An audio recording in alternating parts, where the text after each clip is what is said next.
Transformation, to pursue the growth that changes our lives and heals our world.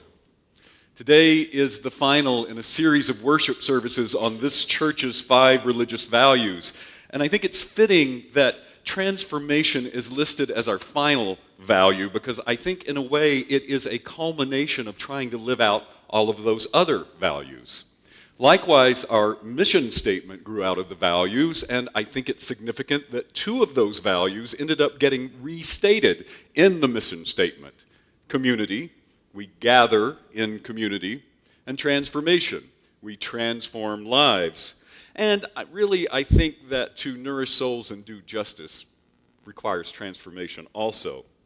Now here's why I think it's significant that those 2 values ended up in our mission statement. I believe that transformation, both in our own lives and in our world, is the reason for religious and spiritual community to exist. Joseph Campbell, a scholar of comparative mythology and religion, wrote about what he called the hero's journey. These were mythological tales which he found within all world religions. Now, these myths and religious stories, of course, were not literally true, but he felt that they still contained metaphorical truths about transforming ourselves and our world. These myths contained a number of commonalities, not all of which we can get into today, but basically, most often, the central character is called from within a community where change is needed and must journey out into a different environment. The wilderness, the desert, a mountaintop, the land of his enemies. And there they are tested and challenged, and in this process, they are spiritually transformed and can return to their community of belonging as an agent of continued transformation. Now, in all of these myths, transformation requires struggle. What the preacher at the little Baptist church we went to when I was a kid used to describe in the Temptations of the Christ story as trials and tribulations. Transformation always also involves loss, as who the hero has been must cease to be in order for transformation to occur, something new to become. It involves sacrifice and serving the needs of others, losing oneself or giving of oneself to something larger. Campbell believed that we are all on a hero's journey of sorts to find our deepest center, to transform ourselves into the person we were born to be. This, he said, is our soul's high adventure. Several summers ago, I spent 3 months serving as a student chaplain with the Seton Hospital system. During that time, I was called upon to be with parents who had just lost young children, people in the throes of addiction, people who had just gotten a fatal diagnosis, people experiencing some of the most difficult situations we can go through in life. People in that kind of circumstance are in a deep well of despair and grief. Being their chaplain required that I climb down in that well with them, that I dig deeply within myself and find some way to have at least an inkling of what they must be feeling. It required that I feel with them and be able to say, I'm here. I'm with you. And those experiences transformed me.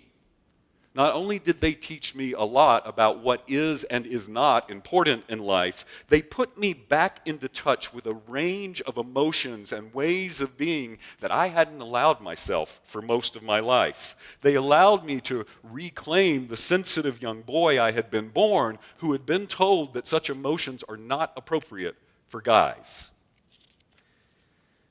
Now here's something significant about that story.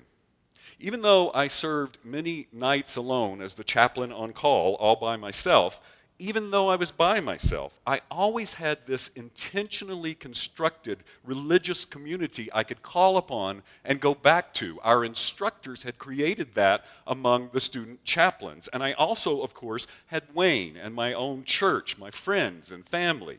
That's one of the paradoxes about transformation. Growing into our truer, more authentic self ultimately happens through relationships with others and all that is. We go out into the wilderness only to realize more greatly our interconnectedness, which then allows us a more profound sense of our place within that interconnectedness and our own expression of it.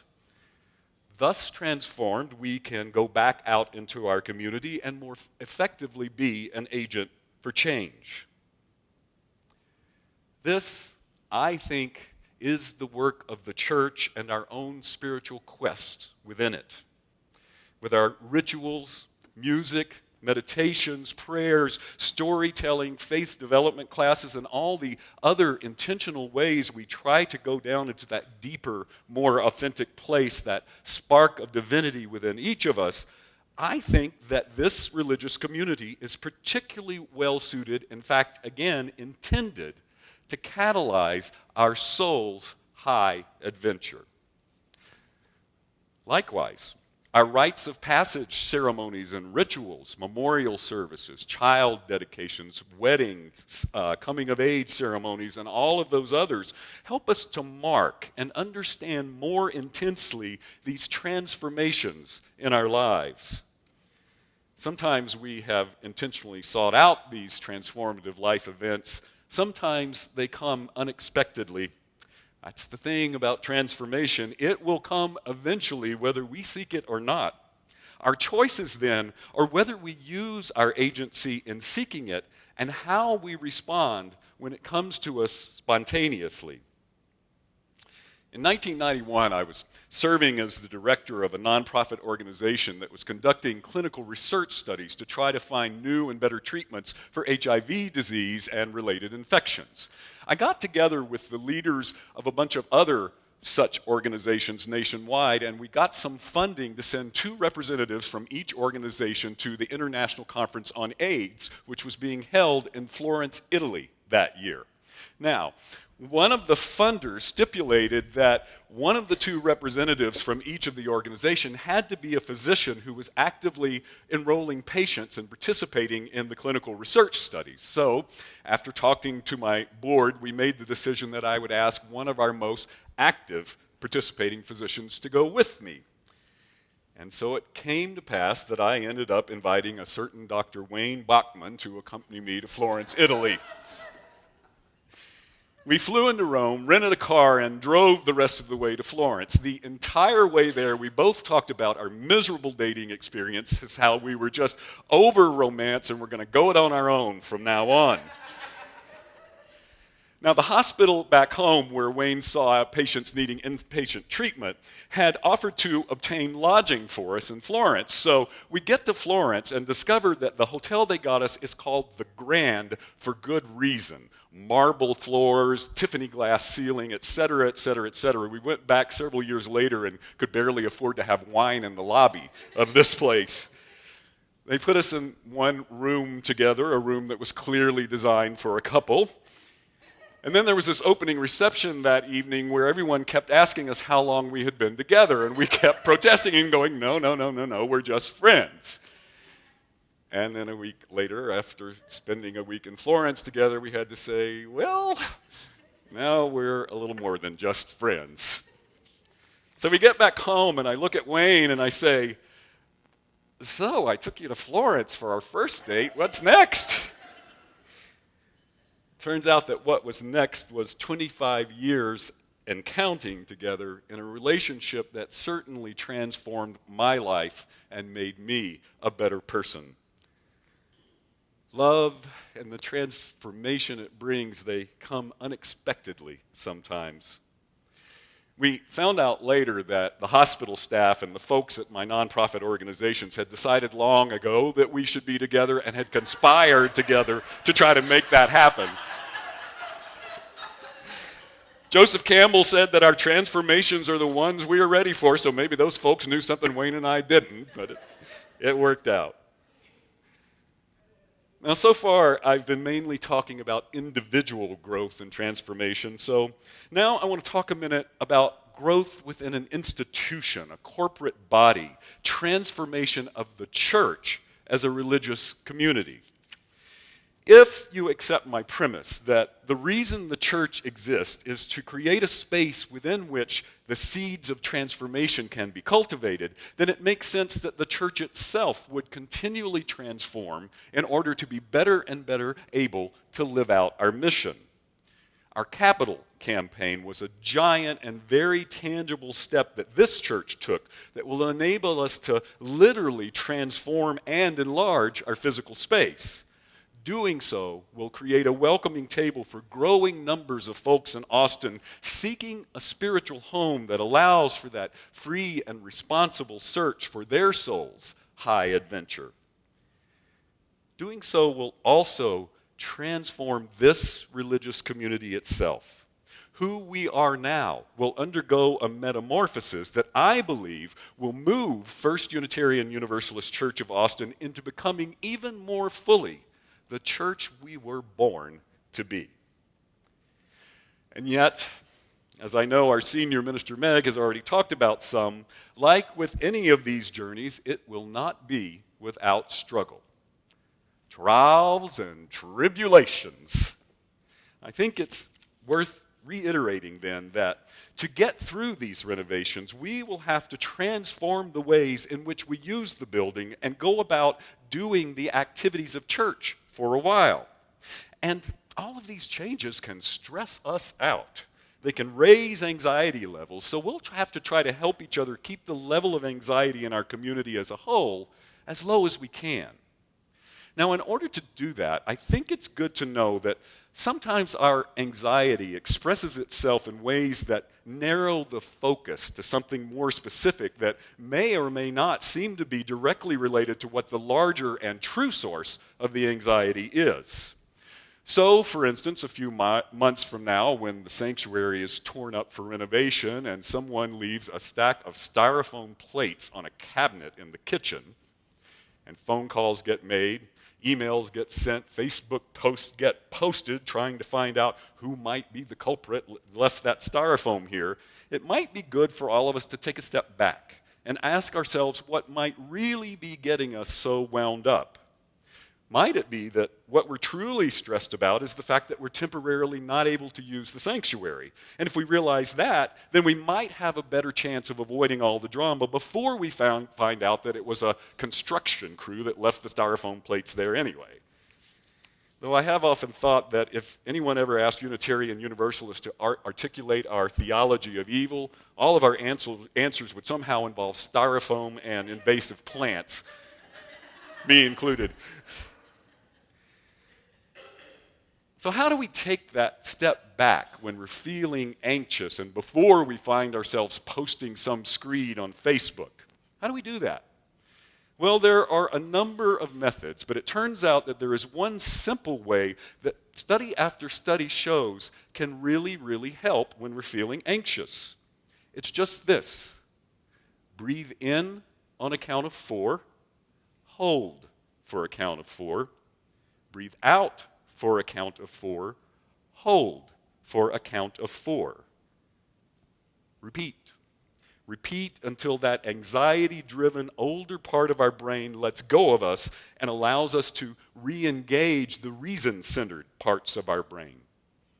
That's it. That's simple. And this works in a lot of other situations too, including with the stress that I bet a lot of us are feeling over the social and political discourse in our country going on about right now. I know Meg has talked about this some also, but I think it's worth continuing to discuss it because I think that at least part of the stress so many of us are feeling is due to the following. The racism and misogyny that have infected our current political campaign, the efforts to suppress voting rights, the laws legalizing discrimination against LGBT people being passed under a false claim of religious freedom, the criminal justice system destroying the lives of people of color, the efforts to take away women's agency over their own bodies, all of these are related. They are all, in different ways, efforts to maintain a system of straight, white patriarchy.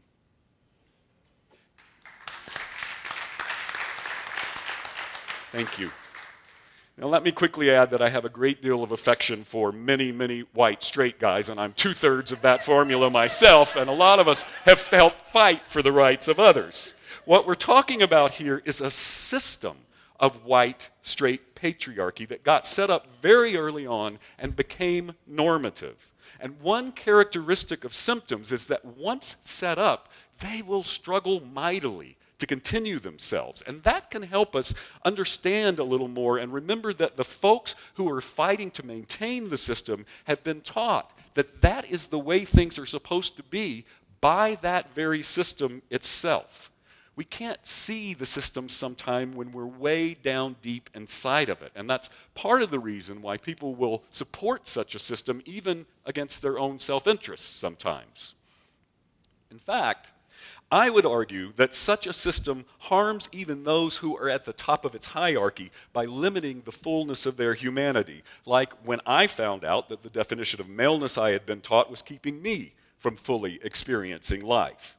Knowing this, we may be able to start from a place of greater empathy and curiosity when we engage those with whom we disagree. And I do think that we must engage them.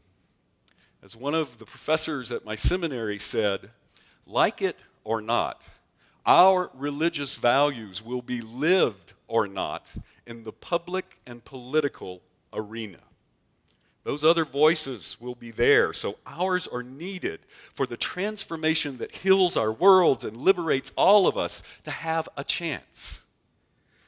But once again, sometimes our most effective voices are our non-anxious voices.